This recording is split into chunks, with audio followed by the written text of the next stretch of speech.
ঘরে যখন উচ্ছে বা করলা সহ বেশ কিছু সবজি ব্যবহার করার পরেও কিছুটা করে থেকে যায়, তখন সবার প্রথমে কোন পদের কথা মাথায় আসে? হ্যাঁ, ঠিক ধরেছেন, শুক্তো। নমস্কার বন্ধুরা, আমি সূচনা। আমার চ্যানেল সূচনার দিল্লিপ্রিয় রান্নাঘরে আপনাদের সকলকে স্বাগত জানাই, যেখানে দেশ বিদেশের নানা রকম রান্না ও বেড়ানো সংক্রান্ত তথ্য আপনারা জানতে পারবেন। যে কোনো অনুষ্ঠান বাড়ির বাঙালি মেনু শুরুটাই হয় শুক্তো দিয়ে। অনুষ্ঠান বাড়ির মতো স্বাদের শুক্তো বানানোর জন্য নিয়ে নিয়েছি লম্বা করে কাটা করলা, মাঝারি সাইজের সাদা বড়ি, আলু, রাঙালু, কাঁচকলা, পেঁপে, সিম, সজনে ডাঁটা। বেগুনটা যেহেতু কালো হয়ে যায় তাই ধুয়ে রাখা আছে, এখন কেটে নেব। বেগুনটার বোটাটা বাদ দিয়ে রাখা আছে।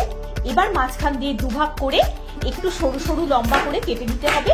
শুক্তোর ক্ষেত্রে সব সবজি লম্বা করে কেটে নিতে হয়, তবেই ভালো লাগে। সব বেগুনটাই কাটা হয়ে গেছে। গ্যাসের ফ্লেমটা অন করে একটা কড়া বসিয়ে দিয়েছি।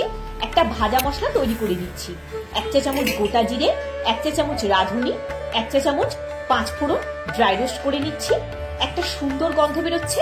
এবার মশলাটা মিক্সির জারে নিয়ে একটু দানা দানা মতো গুঁড়ো করে নেব। খুব মিহি করার দরকার নেই। ভাজা মশলাটা একটা কৌটোতে রেখে দিলাম। ওই জারেতেই পরিমাণ মতো আদা আর 1 চা চামচ রাঁধুনি দিয়ে একটা পেস্ট করে নিচ্ছি, ওটাও বোলে রেখে দিলাম।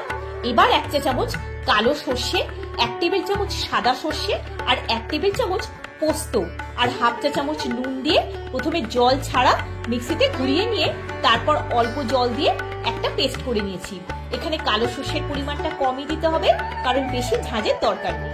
এই পেস্টটা একটা বাটিতে নিয়ে নিলাম। গ্যাসের ফ্লেমটা অন করে কড়াতে দিলাম পরিমাণ মতো সর্ষের তেল। তেলটা গরম হলে বড়িটা প্রথমে ভেজে নিতে হবে, তাহলে বড়ির স্বাদটা ভালো লাগবে। বড়িটা ভাজা হয়ে গেছে। ওই তেলে সজনে ডাঁটাটা হালকা ভেজে তুলে নিতে হবে, যাতে সবুজ রংটা বজায় থাকে। ডাঁটাটাও ভাজা হয়ে গেছে, তুলে নিলাম। এবার বেগুনটা ভেজে নিচ্ছি। বেগুন যেহেতু নরম তাই শেষের দিকে শুক্তোয় মেশাতে হবে। 1/4 চা চামচ হলুদ দিয়ে দিলাম, যাতে বেগুনের রংটা ভালো হয়। শুক্তোতে আলাদা করে হলুদ দেওয়ার দরকার নেই, সাদা রংটাই ভালো লাগে। বেগুনটাও ভাজা হয়ে গেছে, একটা বোলে নিয়ে নিলাম। করলাটা এবার ভেজে নিচ্ছি। 1/4 চা চামচ হলুদ দিয়ে দিলাম। করলাটাও ভাজা হয়ে গেছে। ওই তেলে 1/2 চা চামচ 5 ফোড়ন, 2টো তেজপাতা আর একটা শুকনো লঙ্কা ফ্লেভারের জন্য, ঝালের জন্য নয়, দিয়ে মশলাটা দিয়ে সুগন্ধ বেরোলে দিয়ে দিচ্ছি আদা আর রাঁধুনির পেস্ট। ভালো করে কষিয়ে নিতে হবে। বাকি সবজিগুলোও দিয়ে দিলাম। সবজিগুলো ভালো করে মিক্স করে নিচ্ছি। 1/2 চা চামচ নুন দিয়ে আবারও মিশিয়ে নিতে হবে। একটা ঢাকা দিয়ে মিনিট 3 সবজিগুলো একটু নরম হতে দিচ্ছি। এখন কোনো জল অ্যাড করছি না। মশলাটার সাথে সবজিগুলো দেখুন একটু মাখা মাখা হয়ে গেছে।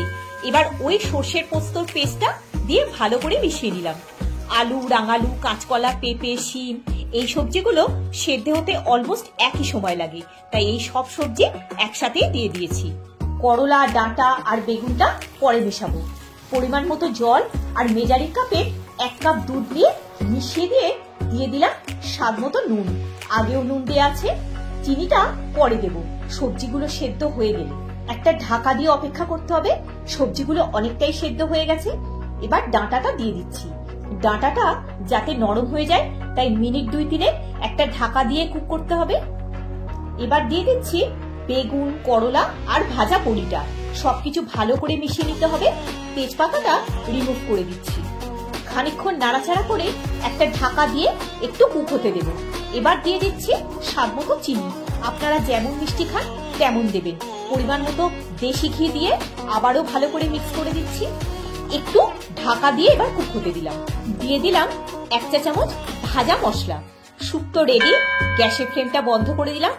একটুখানি স্ট্যান্ডিং টাইম দিয়ে সার্ভ করে দেব। ফ্লেভারটা খুবই ভালো হয়েছে। একটা বোলে সার্ভ করে দিচ্ছি। খুব সহজেই আপনারাও বাড়িতে ট্রাই করতে পারেন। ভিডিওটা যদি ভালো লেগে থাকে একটা লাইক দিয়ে চ্যানেলটা সাবস্ক্রাইব করে পাশে থাকার অনুরোধ রইল। সবাই খুব ভালো থাকবেন, সুস্থ থাকবেন। দেখা হচ্ছে পরের একটি পর্বে। ধন্যবাদ।